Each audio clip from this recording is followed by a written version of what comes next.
Across the spectrum in healthcare, we know that noise is really detrimental for healing processes. We know that it hurts readmission rates. We know that individuals in loud environments rate their pain as higher than other environments. We know that wound healing and general healing also take longer in a loud environment. What Dana-Farber does to kind of have a handle on this noise is Dana-Farber uses the HCAHPS score.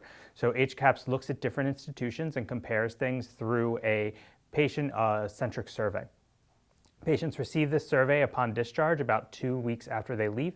They can either mail it or use it electronically to send that back. Unfortunately, because we are a 30-bed institution, our N for the return is very low. While it is comparable to the general other institutions, it's just a very small number, so we don't get very much actionable data. In addition, that HCAHPS only really asks one question and doesn't let us dive deeper in and really understand what the patient is thinking.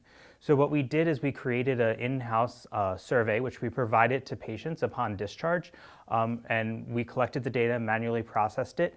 That allowed us to really understand a little bit better what the patient was experiencing. So in addition to having a general perception as to when people rate it the loudest times during the day or what people attribute it to the loudest things, we also reached out to try and understand how people perceived how the noise could be decreased.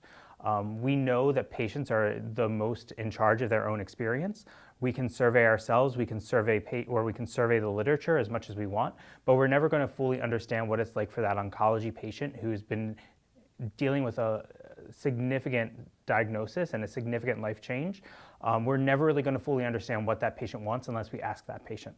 So this result has allowed us to really hone in and develop and work through the changes that we've made to our own unit-based practices and really turn that around in a faster time. So we're able to see if the patient is appreciative of this response, if this is helping noise or if it's hindering noise. It allows us to lean into those things that are helping, as well as pull back on those things or pump the brakes on them that aren't really helping the patient.